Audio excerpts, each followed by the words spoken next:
Hi, ನಮಸ್ತೆ ಎಲ್ಲರಿಗೂ. ಊರಲ್ಲಿ ಒಂದು ಫಂಕ್ಷನ್ ಇತ್ತು. ಊರಿಗೆ ಹೋಗೋಣ ಅಂತ ಅಂದ್ಬಿಟ್ಟು ರೆಡಿ ಆಗ್ತಾಯಿದ್ವಿ. ನೈಟೇ ಹೊರಟು ಬಿಡೋಣ ಅಂತ ಅಂದ್ಕೊಂಡು ಅಮ್ಮ ಮನೆಗೆ ಹೋಗಿ ಊಟ ಮಾಡಿಕೊಂಡು ಅಲ್ಲೇ ಟೀ ಎಲ್ಲ ಕುಡ್ಕೊಂಡು ಹೊರಟ್ವಿ. ಹೊರಡ್ಬೇಕಾದ್ರೆ ದಾರಿ ಮಧ್ಯದಲ್ಲಿ ಆಮೇಲೆ ಡೀಸೆಲ್ ಹಾಕ್ಸ್ಬೇಕಾಗಿತ್ತಲ್ಲ, ಡೀಸೆಲ್ ಹಾಕ್ಸ್ಕೊಂಡು ಹೊರಟ್ವಿ. ಅರೌಂಡ್ ಒಂದು 12 ಕಾಲ ಆಗಿತ್ತು ಇಲ್ಲಿಂದ ಹೊರಡೋ ಅಷ್ಟರಲ್ಲಿ. ಸೊ ನಾವು ಎಲ್ಲಾದರೂ ಹೋಗಬೇಕಂದ್ರೆ ನೈಟೇ ಸ್ವಲ್ಪ ಹೋಗೋದು, ಕೆಲಸ ಇರುತ್ತೆ, ಟ್ರಾಫಿಕ್ ಇರಲ್ಲ. ಹಂಗಾಗಿ ಮನೆಗೆ ಹೋಗಿ ತಲುಪಿದ್ವಿ. ಹೋಗಿ ತಲುಪೋ ಅಷ್ಟರಲ್ಲಿ 1:45 ಆಗಿತ್ತು. 1:45 ಗಂಟೆ ಆಯಿತು ಊರಿಗೆ ಬರೋ ಅಷ್ಟರಲ್ಲಿ. ಏನು ಕೆಲಸ ಎಲ್ಲ ಏನು ಮಾಡಿಲ್ಲ, ಹೋಗಿ ಮಲಗಿದ್ವಿ. ಆಮೇಲೆ ಬೆಳಗ್ಗೆ 8 ಗಂಟೆಗೆ ಎದ್ದು ದೊಡ್ಡಮ್ಮ ಅವ್ರ ಮನೆಯಲ್ಲಿ ಕಾಫಿ ಮಾಡಿದರು. ಕಾಫಿ ಕುಡಿಯೋಕ್ಕೆ ಕರೆದ್ರು, ಪಕ್ಕದ ಮನೆಯೇ. ಸೊ ಅಲ್ಲಿ ಕಾಫಿ ಕುಡ್ಕೊಂಡು ಇಲ್ಲೇ ನಮ್ಮ ಮನೆಗೆ ಬಂದುಬಿಟ್ಟು ಮನೆ ಕ್ಲೀನ್ ಮಾಡಬೇಕಾಗಿತ್ತಲ್ಲ, ಕ್ಲೀನ್ ಮಾಡ್ಕೊತಾ ಇದ್ವಿ. ನಾನು ಅಮ್ಮ ಇಬ್ಬರೂ ಕೂಡ ಹೊರಗಡೆ ಕ್ಲೀನ್ ಮಾಡ್ಕೊಳ್ಳೋಣ ಅಂತ ಹೊರಗಡೆ ಕ್ಲೀನ್ ಮಾಡ್ತಾಯಿದ್ವಿ. ತುಂಬ ಡಸ್ಟು ಅದು ರೋಡಲ್ಲೇ ಇರೋದ್ರಿಂದ. ತಂಗಿ ಬಂದು ಮನೆ ಒಳಗಡೆ ಕ್ಲೀನ್ ಮಾಡ್ಕೊತಾ ಇದ್ಲು. ಅಮ್ಮ ಅವರು ಕೂಡ ಬಂದು ಒಂದು ಸುಮಾರು 1.5 ಮಂತ್ ಆಗೋಗಿತ್ತು. ಹಂಗಾಗಿ ತುಂಬ ಡಸ್ಟ್ ಇತ್ತು. ನಾವಂತೂ ಊರಿಗೆ ಸಾಮಾನ್ಯವಾಗಿ ಬರೋಲ್ಲ. ಏನಾದರೂ ಫಂಕ್ಷನ್ ಇದ್ದರೆ ಮಾತ್ರ, ತುಂಬ ಹತ್ರದವ್ರು ಇದ್ದರೆ ಮಾತ್ರ ಬರ್ತೀವಿ, ಇಲ್ಲ ಅಂತಂದರೆ ಜಾಸ್ತಿ ಬರೋಲ್ಲ ಊರಿಗೆ. ಮತ್ತು ನಾವು 1.5 ತಿಂಗಳು 2 ತಿಂಗಳಿಂದ ಬಂದಿದ್ವಿ. ಮದುವೆ ಇತ್ತು, ಹಂಗಾಗಿ ಬಂದಿದ್ವಿ ಅಷ್ಟೇ. ವರ್ಷಕ್ಕೊಂದು ಸಲ ಏನೋ ಬರೋದು ಅಂತ ಕಾಣಿಸುತ್ತೆ ಅಷ್ಟೇ. ನಾವು ಇಲ್ಲಾಂದರೂ ಮಧ್ಯೆ ಯಾವುದಾದ್ರೂ ಫಂಕ್ಷನ್ ಇತ್ತು ಅಂತಂದಾಗ ಬರ್ತೀವಿ. ಸೊ ಆಲ್ಮೋಸ್ಟ್ ಹೊರಗಡೆ ಎಲ್ಲ ಕ್ಲೀನ್ ಮಾಡಿ ಮುಗೀತು. ರಂಗೋಲಿ ಬಿಟ್ಟು ಅಷ್ಟೊಂದು ಚೆನ್ನಾಗಿ ರಂಗೋಲಿ ಎಲ್ಲ ಬಿಡೋಕ್ಕೆ ಬರಲ್ಲ.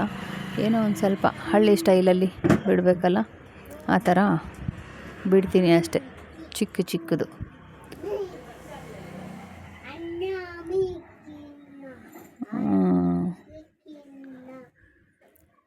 ಆಲ್ಮೋಸ್ಟ್ ರಂಗೋಲಿನೂ ಮುಗೀತು. ರಂಗೋಲಿ ಬಿಡಿಸಿದ್ದು ಆಯಿತು. ಇನ್ನು ಅಮ್ಮ ಕರಿತಾ ಇದ್ದಾರೆ, ಹಂಗೆ ಟೈಮ್ ಆಯಿತು ಎಲ್ಲರೂ ಹೋಗ್ತಾ ಇದ್ದಾರೆ, ಬರ್ರಿ ರೆಡಿ ಆಗ್ರಿ ಅಂತಂದ್ಬಿಟ್ಟು.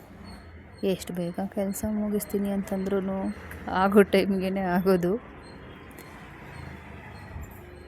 ನನ್ನ ತಂಗಿ ಮಗ ನಿಂತ್ಕೊಂಡು ಅಲ್ಲಿ ರೇಗಿಸ್ತಾ ಇದ್ದ, ಚಿಕ್ಕ ರಂಗೋಲಿ ಹಿಂಗೆ ಅಂತ ಅಂದ್ಕೊಂಡು. ಬೇಗ ಮುಗಿಸಿ ಬೇಗ ರೆಡಿ ಆಗೋಣ ಅಂತಂದ್ಬಿಟ್ಟು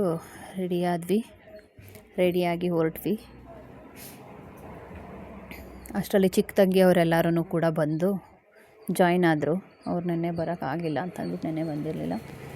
ಸೊ ಅವರು ಇವತ್ತು ಬಂದುಬಿಟ್ಟು ಜಾಯ್ನ್ ಆಗಿ ರೆಡಿಯಾಗಿ ಹೊರಡ್ತಾ ಇದ್ದೀವಿ. ಅದು ನಮ್ಮ ಚಿಕ್ಕಪ್ಪ. ಹೋಗ್ತಾ ಇದ್ದೀವಿ. ಹಳ್ಳಿ ಮೇಕೆಗಳು ಹಳ್ಳೀಲಿ ಹೋಗೋದೇ ಒಂಥರ ಖುಷಿ, ಏನೋ ಒಂಥರ ಸಂಕೋಚ.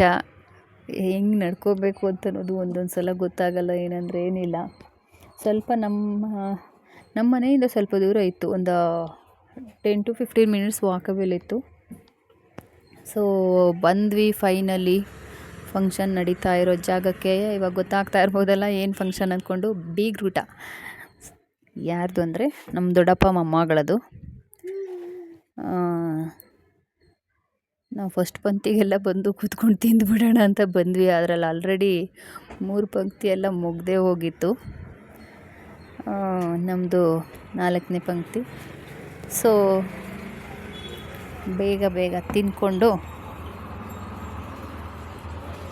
ಏನೋ ಒಂಥರ ನಮ್ಮ ಮಂಡ್ಯ ಸೈಡು ಬೀಗ್ರೂಟಕ್ಕೆ ಅಂತಂದರೆ ತುಂಬ ಪ್ರಾಮುಖ್ಯತೆ ಕೊಡ್ತಾರೆ ಎಲ್ಲರೂ. ಸ್ವೀಟ್ ಆದರೆ ಬೇಕಾದರೆ ಬೇಡ ನೋಡೋಣ ಅಂತ ಹೇಳ್ತಾರೆ. ಬೀಗ್ರೂಟಕ್ಕೆ ಅಂತಂದರೆ ನಾವೇ ಹೋಗಿ ಬರ್ತೀವಿ ಬಿಡು ಅಂತ ಅಂದ್ಕೊಂಡು ಎಲ್ಲರೂ ರೆಡಿ ಆಗ್ತಾರೆ. ಹಾಗೆ ನಾವು ರೆಡಿಯಾಗಿ ಬಂದ್ವಿ. ಬೀಗ್ರೂಟನೂ ಮುಗಿಸ್ಕೊಂಡು ಮತ್ತೆ ರಿಟರ್ನ್ ಮನೆಗೆ ಬರಬೇಕಾದಾಗ ಅಲ್ಲಿ ನಾಯಿ ಮರಿಗಳು ಸುಮಾರು ಒಂದು 7-8 ನಾಯಿ ಮರಿಗಳಿತ್ತು. ನನ್ನ ಮಗಳು, ತಂಗಿ ಮಗ ಎಲ್ಲ ಅದು ನೋಡಿ ಖುಷಿ ಪಟ್ಕೊಂಡು ಸ್ವಲ್ಪ ಹೊತ್ತು ಅಲ್ಲೇ ಆಟ ಆಡಿಕೊಂಡು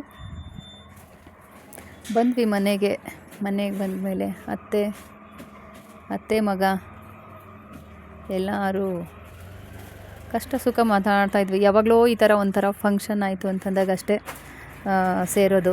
ಹಂಗಾಗಿ ಕಷ್ಟ ಸುಖ ಮಾತಾಡಿಕೊಂಡು ಅಷ್ಟರಲ್ಲಿ ನನ್ನ ತಂಗಿನೂ ಕೂಡ ಟೀ ಮತ್ತು ಜ್ಯೂಸು ರೆಡಿ ಮಾಡ್ಕೊಂಡು ತೊಗೊಂಬಂದರು. ಜ್ಯೂಸ್ ಕುಡಿಯೋರ್ಗೆ ಜ್ಯೂಸು, ಟೀ ಕುಡಿಯೋರ್ಗೆ ಟೀ. ಸೊ ಕುಡಿದ್ಬಿಟ್ಟು ಅವರು ಹೊರಡ್ತೀನಿ ಅಂತಂದ್ಬಿಟ್ಟು ಹೊರಟ್ರು. ಇನ್ನು ನಾವು ಇನ್ನೇನು ಮತ್ತೆ ವಾಪಸ್ ಆಗಲೇಬೇಕಲ್ಲ, ಹಂಗಾಗಿ ನಾವು ರೆಡಿಯಾಗಿ ನಿಂತ್ಕೊಂಡ್ವಿ. ಒಂದು 5:30 ಅಷ್ಟರಲ್ಲಿ ರೆಡಿಯಾಗಿ ಹೊರಟ್ವಿ. ಬರಬೇಕಾದಾಗ ನೇಚರೆಲ್ಲ ತುಂಬ ಚೆನ್ನಾಗಿತ್ತು. ಊರ ಕಡೆ ಅಷ್ಟೊಂದು ಚಳಿ ಏನು ಇರಲಿಲ್ಲ, ಬೆಂಗಳೂರಲ್ಲಿರೋ ಅಷ್ಟು.